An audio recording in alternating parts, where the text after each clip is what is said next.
uweze kutuelezea kuhusiana na hili swala. Karibu sana. Asante sana. Naitwa Mwalimu Moses Kiando, ni mkurugenzi wa MOFET ambayo ni kifupi cha Moral Foundation for Education and Training.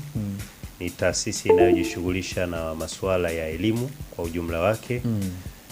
Lakini katika hili kwa kushirikiana na kampuni nyingine ya Big Box tumekuwa tukiandaa maonyesho ya shule katika jiji la Dar es Salaam, lakini inayohusisha shule kutoka maeneo yote ya nchi na kwa sasa kutoka nchi jirani pia. Kwa hiyo maonyesho haya kimekuwa kishirikisha shule za kuanzia awali kwa maana ya chekechea, shule za msingi, sekondari, vyuo vya kati na vyuo vikuu.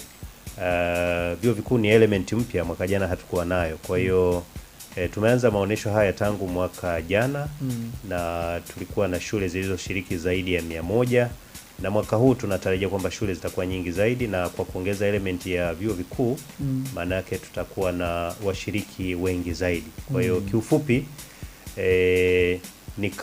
ni kama buffet la shule. Wazazi badala kuenda huko waende Mbeya, waende Arusha, waende Kilimanjaro, basi shule zote kutoka ambazo wanazitamani kutoka maeneo hayo zitakuwa Mlimani City kuanzia tarehe 24 mpaka 26.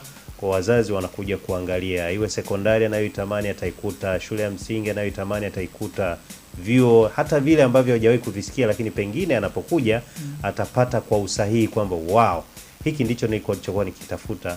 Kwa hiyo tutafanya hivyo pale Mlimani City. Kwa hiyo kikubwa walengwa wa maonesho haya ni wakina nani? Na lengo lenu ni kufikisha kitu gani katika jamii?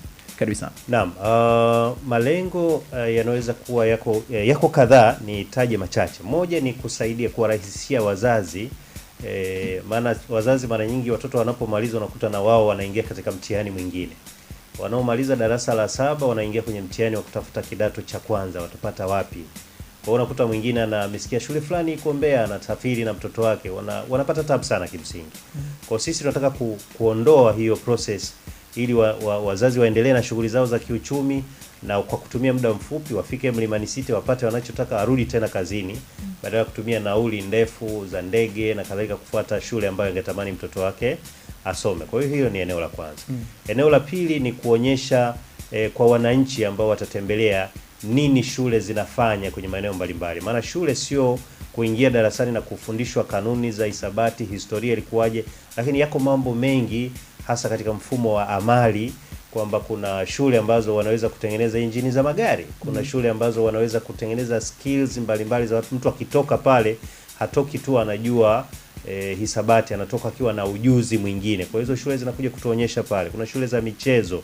Kwa hiyo hilo ni lengo la pili. Lakini lengo la tatu ni kuwakutanisha hawa wadau katika sekta ya elimu, wabadilishane mawazo, kuona mwenzangu anafanya hiki naweza nikajifunza.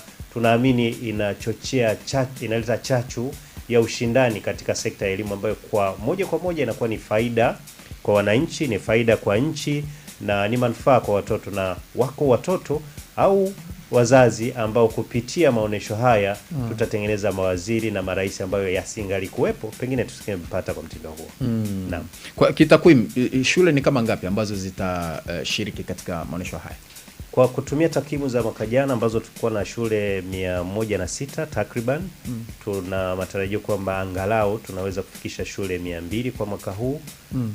Lakini nafasi zetu sisi tumetenga nafasi 150 tu. Kwa hiyo kulikuwa na mazungumzo, kwa sababu inaonyesha dalili zinaweza tuone nafasi kama tunaweza kupata zaidi ya shule hizo, lakini kwa kweli nafasi yetu ni shule 150. Kwa hiyo pia hii nitumie hii kama wake up call, watu ambao wanatamani kushiriki kwenye maonesho wajisajili haraka, kwa sababu tumeweka usajili mwisho Julai 20, lakini ikitokea shule zimejisajili za kutosha kwa idadi ambayo tumepewa nafasi ya kutosha pale Mlimani City, basi tutafunga zoezi la usajili. Okay. Naam. Ukiachana na shule, wadau gani wengine pia watakuwepo ambao wanahusika na masuala mazima ya elimu na vitu kama hivyo, ambao pia inawezekana kwa fursa kwa mzazi kufika pale na kupata connection na vitu kama hivyo? Karibu sana. Naam, narejea tena wadau wetu wa mwaka jana. Tulikuwa na wadau ambao huduma zao zina uhusiano sana na shule. Tulikuwa na wadau kama mabenki, tulikuwa na wadau ambao wanasaidia wanafunzi kusoma nje ya nchi, walikuwa wa kutosha pale. Tulikuwa na wadau wa uniform za shule, tulikuwa na wadau wa madawati ya shule walitoka China, tulikuwa na wadau wa electronics za shule kwa maana ya kompyuta na kadhalika.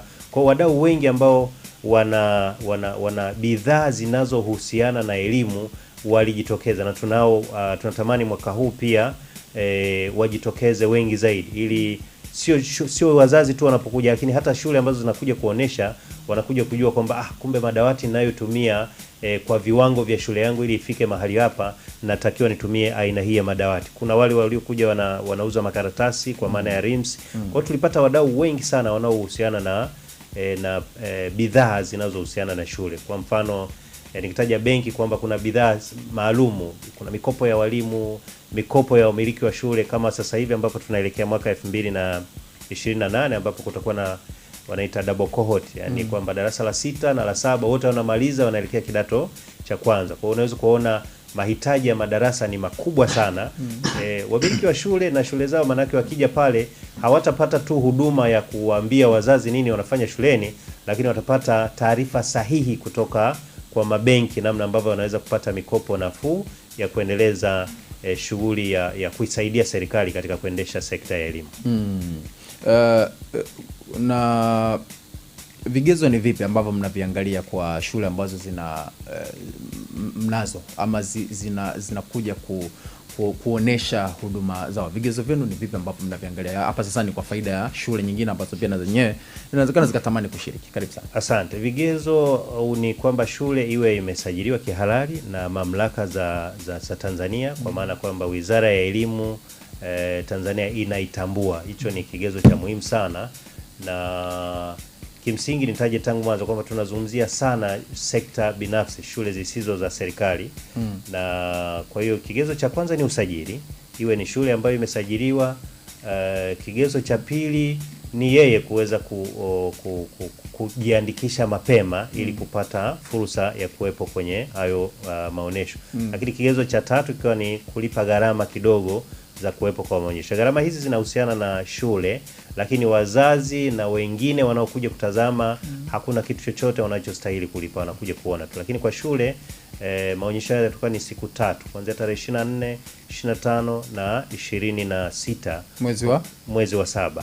Okay. Atalazimika kulipa shilingi 500,000 kila siku, kwa hiyo 1,500,000 anapata banda la maonyesho ambalo ataweka kila kitu anachodhani kikionekana kwa wazazi kinaweza kuwavutia kujiunga na taasisi ambayo anaiongoza.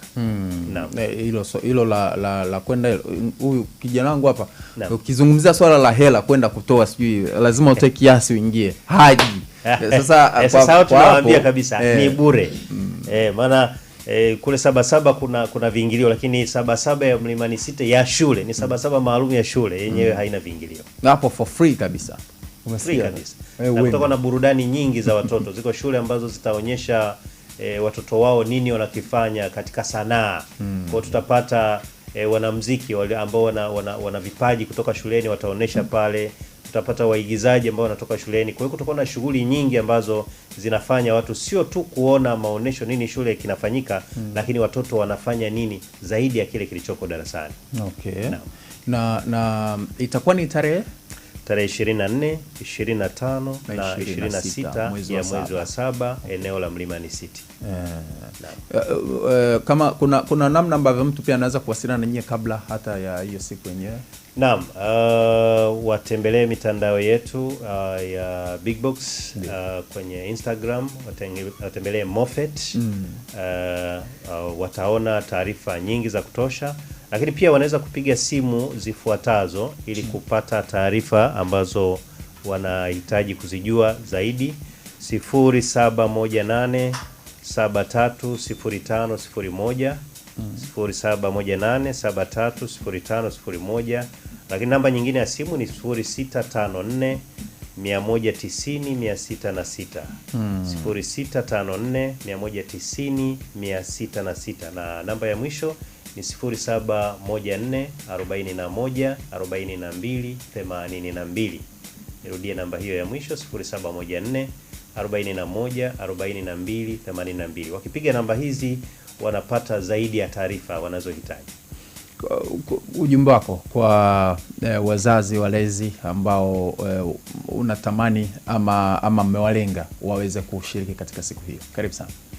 Ujumbe wangu ni wahamasishe wazazi kwamba tumefanya jitihada hizi za kufanya jambo hili ambalo halikuwepo kabla kwenye nchi yetu, kuwasaidia kiuchumi, lakini kupata kilicho bora, kwa sababu badala ya kununua tu form bila kujua kufika kwenye shule, waje Mlimani City, watakutana na wenye shule hizo ambazo wanazitafuta, watapata taarifa sahihi. Lakini zaidi tumezungumza na shule kwamba wakati huo wa maonesho kuwe wakiweka usaili, basi wazazi wasilipishwe fomu, watafanya usaili bure. Kwa kutakuwa pia na nafasi za kufanya usaili kwenye shule ambazo wanapenda kwenda, na tunahamasisha wamiliki kwamba katika siku hizo kuwe na dirisha la kusajili bila malipo. Kwa hiyo wafike, mtoto akifanya vizuri anakuwa ameokoa nauli, ameokoa pesa ya interview, kila kitu anakuwa amesave. Kwa hiyo wafike bila kukosa, wapate hizo faida ambazo tumeziandaa kwa ajili yao. Nikushukuru sana. Asante sana. Naam, ni mahojiano maalum na nadhani umepata swala la msingi kabisa ambalo natakiwa ulizingatie, especially kama ni mzazi mlezi, basi hakisha unafika siku hiyo. Ni tarehe 24 mpaka tarehe 26 Julai mwaka 2026 kuanzia saa 2. Naam, kuanzia saa 2 mpaka saa 11 jioni. Utakuwepo mzee wangu? Takuwepo, ila mimi nilikuwa na nyongeza kidogo, niweke. Wewe weka tu. Aha. Mimi nimesikiza wazo zuri. Naam. Mimi naliaga na watu wanaitwa serikali. Sijajuaga serikali, na niliwaambia siku moja mnionyeshe. Walikukosea nini? Nionyeshe niende asubuhi nikaonana na serikali. Kamata serikali. Sasa nikikaa nasikia tu huyu waziri fulani. Sasa huyu ni serikali. Ukienda tena utasikia serikali imepita, serikali za mtaa. Sasa najiulizaga hii serikali ni nani? Mwenyekiti, hili ni wazo zuri. Na mimi nilikuwa nasikiliza, pengine muda umekuwa mdogo. Lakini ni wazo zuri ambalo kwanza lina faida mbili. Moja ni faida binafsi za shule zenyewe kujitangaza kibiashara. Kwa sababu ukija na performance nzuri ukiweka kwenye maonesho, manake ni kwamba tayari umepata platform ya watu kujua kwamba huyu kumbe anamzidi fulani. Hilo la kwanza. Lakini la pili, mwenyekiti, linasaidia sana kwenye kuchachua hali ya hizi shule na vyo kufanya vizuri. Kwa nini? Sisi ambao tumekuwa kwenye Sabasaba, kijiji chako kama kinapeleka viazi vidogo vidogo kwenye maonesho, kisha fika kule utaona aibu, kwa sababu wenzao wanakuja na viazi vikubwa. Umenielewa? Vikubwa kabisa kama vichwa vya watu hivi. Viazi. Sasa wewe kijiji chako fulani kimeenda na kiazi kidogo, yaani mpaka unaona aibu. Manake automatic unakuwa unafundishwa kwamba wewe bado jitihada zako hazijafikia. Unamaanisha viazi. Kwa hiyo namaanisha kwamba wale watakao kuwa wanashiriki kwenye yale maonesho, kama anavyoona shule, wakija na matokeo, wakija na package ndogo, wataona wenzao kumbe wameperform sana, watatoka na ari ya kujifunza kama na mimi ni score kama shule fulani. Matokeo yake unakuwa umechachua donge zima la kusoma, la kufundisha, malezi na kila kitu. Kwa hiyo mimi nilikuwa naiomba serikali, vitu kama hivi wanapaswa, tutakuwa na wizara ya elimu ambayo itakuwa tu yenyewe sijui na nini. Lakini hakuna sehemu ambayo wizara ya elimu inapaswa pia kujifungamanisha kama kusapoti shule na vyuo binafsi. Asante sana. Naam, tumetamatisha na nikushukuru sana. Tazidi kuwasiliana tuweze kuelekea siku hiyo. Nadhani pia tutapata interview nyingine ili tuweze kuendelea kuwahamasisha wananchi waweze kufika siku hiyo.